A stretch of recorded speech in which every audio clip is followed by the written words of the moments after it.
the Zen Garden. This is so different than what our other music was.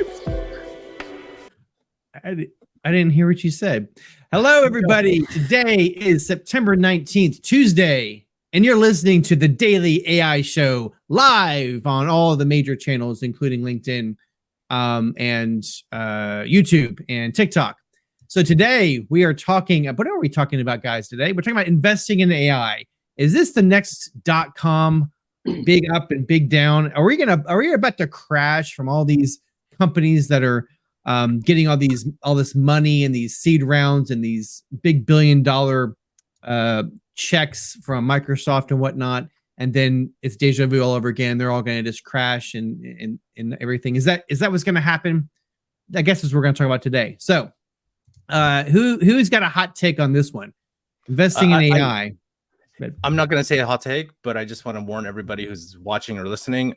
This is not a financial advice show, so we gotta. Yes, 100%. I'm going to give you good advice. Buy NVIDIA stock 6 months ago. So get in your time machine, go back 6 months, and buy NVIDIA. Daggone it! I mean, I was so mad at myself.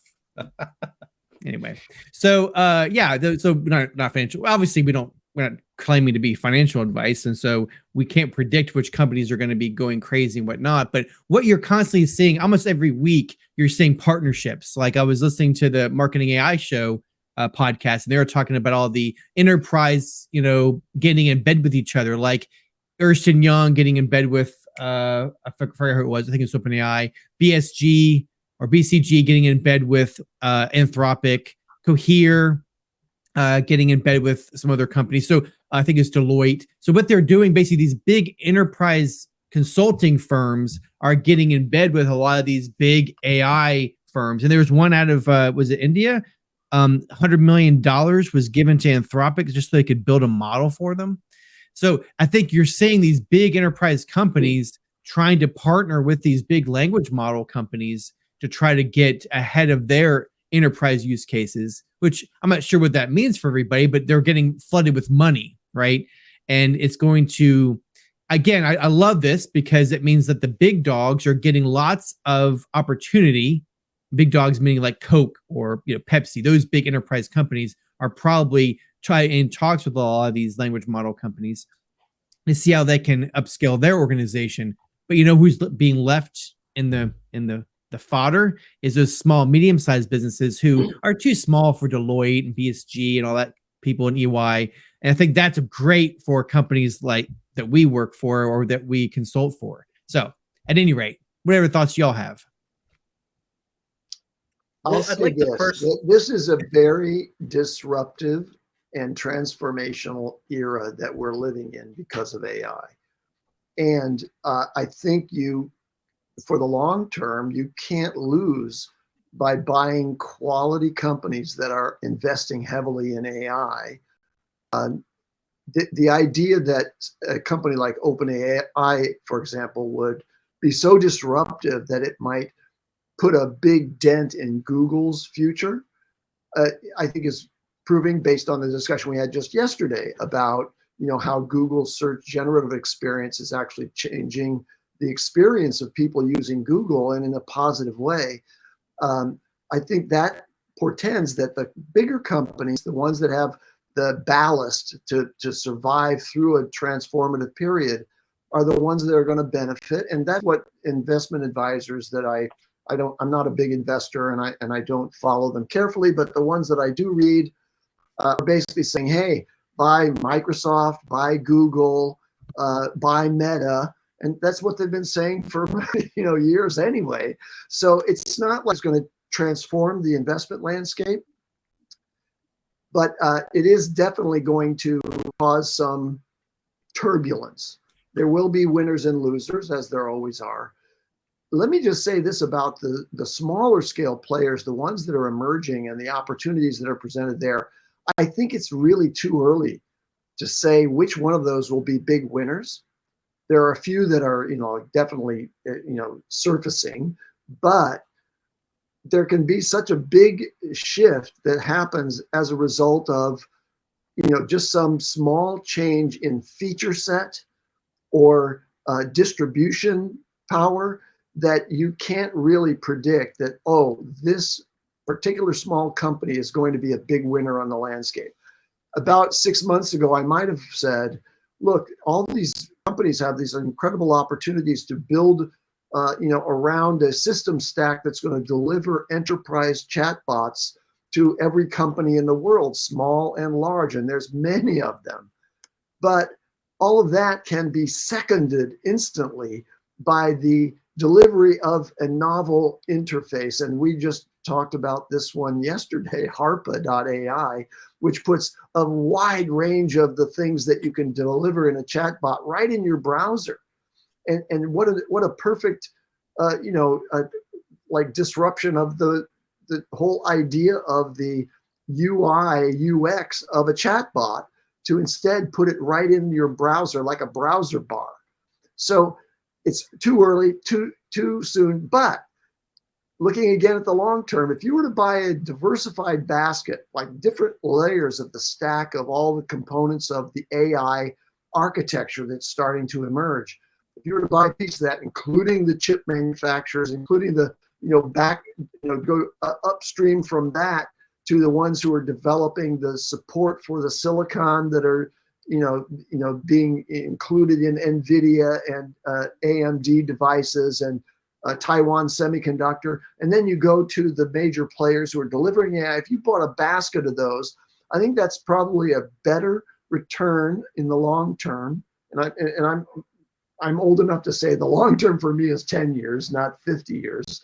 But you can buy that, and that will do better than most any other investment strategy that you could conceive of today. Yeah, okay, I'm gonna ready for my pushback on that. So at the very beginning, I was of this whole trend 10 months ago. I was like, yeah, the ones who selling the pitchforks, those are going to be the ones that are making money, right? Or the ones who are selling the cotton gins, or selling the pieces that make up the technology. I was really on board with that. And maybe 10 months ago, if you did invest in NVIDIA, that was a great play. But as I'm hearing from a lot of these smarter people, like the All In podcast, these guys are billionaires and they invest in companies, right? And their take is this land grab is about to have a drop, because what you're going to find is everybody's buying off these H100s. Everybody's wanting to build this farm in order to create these language models. But their gut is telling them, and my gut is too, the technology behind a transformer is going to get just better and better. It's not going to require as much technology or much hardware or much power or as much water, as we've heard recently about the water usages from OpenAI, right? I think that as it gets more efficient, there's going to be a mass dumping of all these prices, and you can't get your money back for all these millions of dollars you spent on this hardware. So I agree that it's still kind of going up. I'm cautious that I think it's going to have a big drop, because how many language models do you need? I just saw this. Oh, go ahead, Carl. How does this compare to the .com era? Right? We've seen all of this investment. We've seen 200 billion growth in the marketplace. I'll tell you exactly. Robert, you're from people you're hearing, you're seeing there's going to be a drop. Is that indicative of the concept of the bubble? Yes, because in .com, because I was around and Indy was too, or maybe somebody else was, I don't know. But during that time, it was massive overvaluation of companies. It was ridiculous. Everybody was, the .com stock prices were ridiculously overpriced, right? And then it crashed, which is what the .com boom and bust was what we're talking about here, right? And so I think exactly that's how it's going to mimic, is overvaluation of tech companies. So do you think they're overvalued right now? Yeah. I don't think so. Enough. Is it just that it's growing off of the initial hype and we're still on the hype train? Or are we looking at a huge overvaluation and going to have another giant crash like .com? For the money that people are throwing at these little startup companies, if you read the is it the Andreessen Horowitz article, the number of companies that started in the last 9 months, 80% of the companies in AI started in the last 9 months.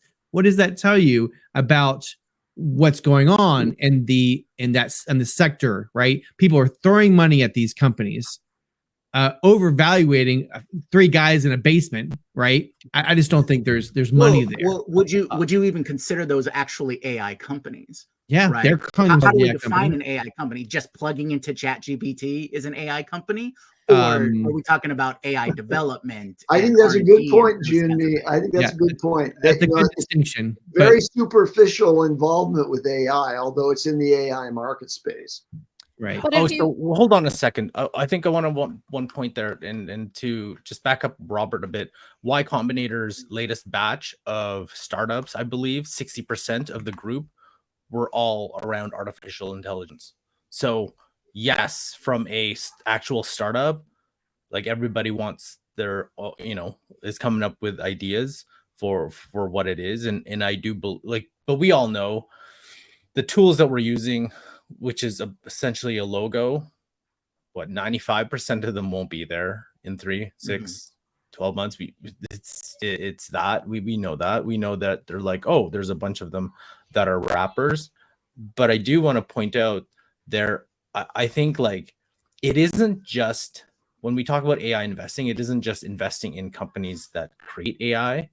It's companies that also, like, I would think of companies like PLTR, Palantir. Does anybody know what Palantir is? So yes. they are AI in defense and military. So, it isn't just a bunch of tools that people are using. It goes beyond. It's AI in government. It's AI in everything that I feel like everything that we interact with, that we drive, like all that kind of stuff we do every day. There will be an AI company in there, not just for us to use, but integrate it in some form. So I think like I feel from an investing perspective, it's buyer beware, like everybody, like every other thing. For example, like crypto last year, it was buyer beware, and people got caught up in a bunch of scams. But this time around, and with the technology moving that much faster, I don't. Besides investing in Microsoft, Google, like the really big ones that have the actual data and the financial resources, that's it's a tough investment. Like what are you looking at too? Well, Carl, I think you pointed out like what is probably considered the biggest difference between .com and the AI train now is that AI is touching upon and is involved in all of those different industries, right? Whereas .com was internet. Some companies out there is like, hey, we got a website, we're an internet company, those kinds of things. Whereas we're seeing almost every single industry out there is going to be touched by AI, and it's going to involve AI in their process. So I think if we're talking about similarities and differences, that's probably the number one difference that I'm seeing. Well, and also AI is in its advance. AI is advancing at a higher rate than other technologies have, right? I mean, there was the push in the .com era for the chips to double, whatever that law is that I'm not remembering the name of. But AI seems to be starting at a higher, I mean, it started many years ago. So, but now, if we're starting now, it is advancing at a higher pace, at a much more rapid pace, I think. And that just makes like prediction hard. And I think there's some environment, right? Like, I mean, there seem to be a bunch of things happening kind of at the same time in this context, all of which are going to influence each other, which makes the rapidity like amplifies that, I think. So there's we're not, any one of us, going to be able to predict what's going on, but there are people whose job it is to predict what's going to happen in the space, on Wall Street, right? So I just pulled up something from Bank of America, which shows the implied upside over the September 7 close for a bunch of different major AI-related companies. The the Microsoft says a 23% upside from where they are today based on their projections, where they have, AI assisted analysis of what's going on in that market space, right? Alphabet only 8% compared to Microsoft's 23%. Why? Who knows? NVIDIA 40% from where it is today. It's already tripled. And now they're saying on 40% on top of that tripled valuation. And the only one that's higher than all of those, just to bring in the international perspective on this thing, it's not just the United States that's investing in AI. Baidu has a 60% implied upside from its current stock price. So the consensus I take from that particular little illustration is that there's a lot more headroom available in AI's economic exploitation of the opportunities here. Okay. Yeah, unfortunately, lots of people were wrong about the real estate collapse of recent memory. If you remember The Big Short, 2008, yeah. It rings a bell, right? So I'm wondering if a lot of these analysts are not quite as informed as not. I'm not saying we are more informed than them, but I don't know. You heard it here first. Short NVIDIA. Again, not financial advice. Cannot sue Yeah. us. Or if you want, you just sue Robert. Satire humor. Yeah. Well, it's a strategy. It's a strategy to understand that I think that there is going to be a drop off. That's my thought process. But okay, so let's shift a little bit and let's talk in generalities about the components of the AI landscape and which ones we think are really going to benefit from it. Now, you mentioned some skepticism about the pick and shovel approach to investing in the supporting technologies for AI development, and so I think that there's a lot of discussion we can have around that. But let's first move up above that and say, okay, let's look at the micro startup landscape and where are these things coming about that really intrigue us, and do those represent an element of the market that we might be willing investors for? Because they're all looking for money. All those startups are looking for money. So you're saying what companies, technologies, or platforms that we would recommend, or not recommend, but we see as exciting enough to invest in? Is that what you're saying? Yeah, like if you've come across something in your examination of the tools that have shown up on Product Hunt or wherever, and you say, okay, this one I'm really starting to adopt, and I think if I were going to plunk some money down, this is where I would invest in. So go. Yeah.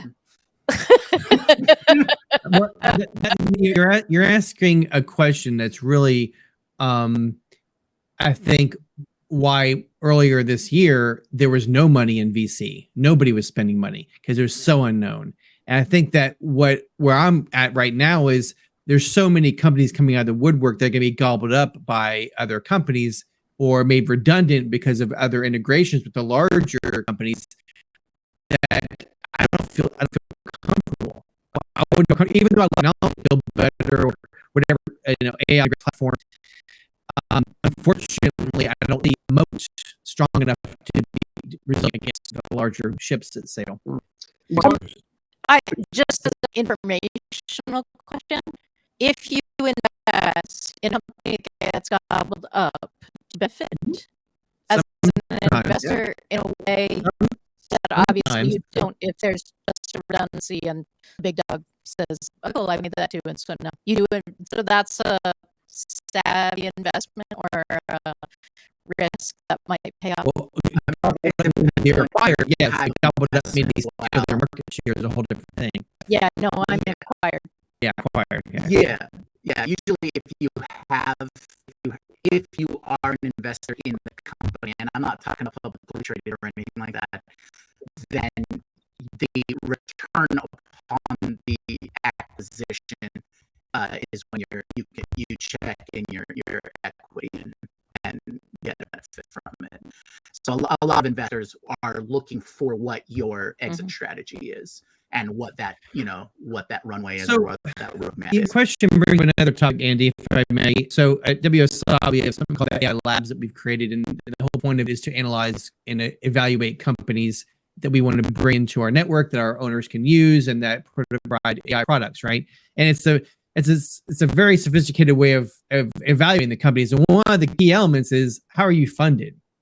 And so going back to your question, Andy, is we don't want to work with companies that don't have a strong base of funding, like aren't VC backed or whatever you want to call it, because then you won't be able to weather the storm, adapt, whatever, and obviously be around in a year. Because we don't want them to get in bed with our owners who get in bed with small businesses around the world who then end up having to switch platforms. So I think, as a roundabout way to answer your question, is I don't really know what companies I would invest in. What companies I use are ones who have good investors. Yeah. Okay. Great point. Well, let me add another metric that I think is useful, and that is something that we don't easily see. But I just saw this the other day, and so I just pulled it up. Top 50 Gen AI websites by monthly visitors. And so this is, who's really using these things, right? Is that the Andreessen Horowitz? I don't know where it came from, and I can't see that on my screenshot of it here, but right now. But anyway, here's a few of the names that are in the top 10, and then there's a bunch of recognizable names all the way out to 50 on this one. But ChatGPT number 1, okay, so that's OpenAI. Character AI is number 2. Yep. Okay. Who's behind that one, right? Is that venture funded? I bet it is by now. Number 3 is Bard. Number 4 is Poe, which is from Quora. Okay. Now, is Quora a public company? I don't think so. It's a private company still. But it's the number 4 monthly visitors using AI is Poe. Number 5 because is you can use the other models at Poe. Yeah. Right. Yeah. At number 5 is Quillbot. I'm not familiar with that, but it sounds like a writing assistant. They were an early one. Yeah. It's a rewriter. Early. I just want to add the reason why Quillbot is up, Andy, is I don't know. Remember we saw that dip in the interest. ChatGPT, you mean? Yeah. So it's back up. Like if you've seen, it's back up. Yeah. I think everyone was like, kind of like, oh, what happened? It's like, yeah, well, all the students are back. So guess what? And Quillbot is a huge, I remember in the early days, that was the thing that a lot of students were looking at, because you could bypass a lot of the detections with Quillbot. I see. Right? That it's one of the top rephrasing tools. Yes, one of the rephrasing. Yes, it was one of the big, and it's been an early one as well. So that was number 6 is Photo Room. Nope. I don't think I've ever heard of that. I've never heard of it. Number 7 is Civit, CIVIT AI. Now, Andy, do you think these are this kind of traffic is just because people are? Is that active marketing from these groups?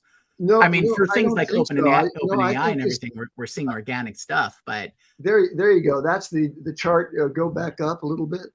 Well, I wanted to show this though, because this gives you an idea of all those, but the actual distribution. So you can see everything else is a distant 5th through 100. The market share is dominated by chat. But this is what I think is important to look at. Okay, look at this right here. ChatGPT, billions of monthly visits. Now let's scroll down to the other people in the market. Look at YouTube and look at ChatGPT. It's like a blip on the radar compared to others. And why that's important, not to discredit anything you were saying, it's that it's still not being used by a lot of people, not as many as these other platforms. Oh, that's right. Yeah. I'll repeat that. The combination of ChatGPT and Character AI in monthly active users is a total of 10 million people. That's very small compared to what's being done with YouTube, Google, Instagram, Facebook, etc. But again, because AI, in the context of what we're talking about, because of the way that AI functions, the number of people who are visiting a place to use it is not a measure of the entire effect in the industry, right? That's Like right. That's a AI good point. does not Right. need to have people using it in order to have like people going to an interface and engaging with it in order to have a Beth, disruptive give us effect a case or example of that. Give us an example of how it propagates without an actual visit to the site that's generating AI. Well, just all the internal efficiencies, right? I mean, if you have automated systems, if you have a chatbot on your site, so you need, so the chatbot on your site is an interface for the customer, but it's not necessarily an interface for the company, right? I see what So you're saying. data You're can get that moved. those numbers that you were just sharing, Robert, those don't include API calls. Right. This is just traffic to the site, which I want to piggyback on Beth's point. If you notice that last graph I showed, that companionship as a use case has been absolutely like skyrocketing. You can't tie that to a value. You can't tie that to a P&L or product increase, right? It's just the fact that people are using them for companionship. I guess going back to your question, Andy, yeah, if I was an investing company, it looks like I should invest in Pi.ai or those companies that produce those companionship AI. I think going to just take your point further. So what we can see from the character AI is just look at the behavior trends of why people are doing that. There's a lot of people who, and if you look at other news stories, a lot of people have, I don't even know if loneliness is something we look at, but there's a lot of people who want companionship, who want to connect with other people and have very limited ways to do it for a variety of reasons. And I think if one were to look at an investment opportunity, what are those things in AI that can enable that? Like a character AI, because I just think there's probably a lot of societal and, cultural things that are brewing that has led to that maybe AI either could solve or make worse. But from a pure investment perspective, what are those things that will help alleviate or maybe put a band-aid solution on that? That's what I'm starting to think about. Robert, I can't see the labels on those. Can you just read us the top three?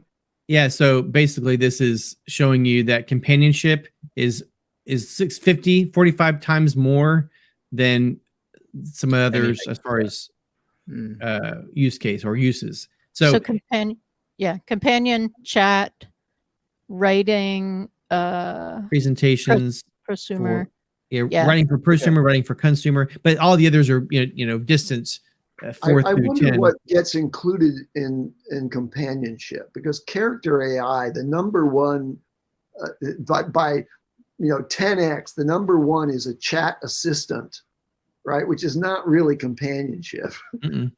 So I'm not sure if I don't think character AI is what we're talking about here. I think it's that inside of those tools, they're using it for companionship, or it could be that the other use cases, other companies specifically, like, I don't know how they categorize this. That's a good point, though.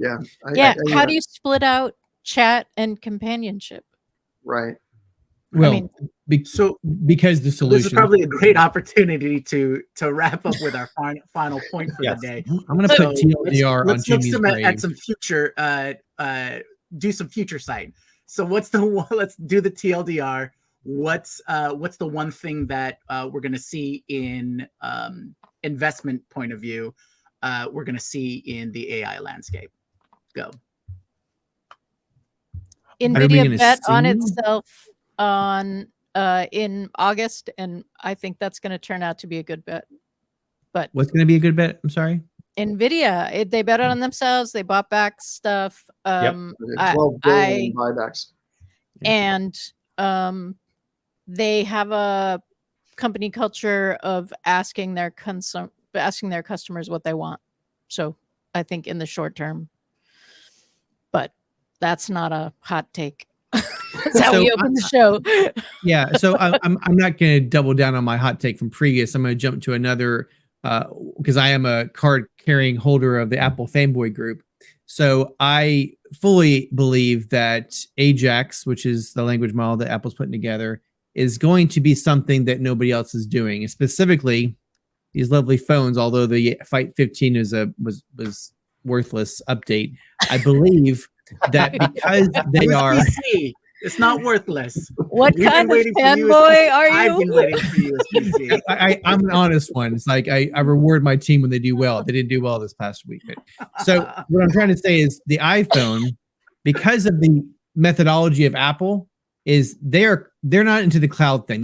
They never went that direction, as a lot of other organizations did. So what I think they're doing is working on a language model that'll fit on their phones. Yeah. And they'll operate on their phones, because when they can get the language model small enough to fit on this piece of hardware, or make the hardware powerful enough, that's game changing. That's Jarvis in your pocket. Bet on Apple.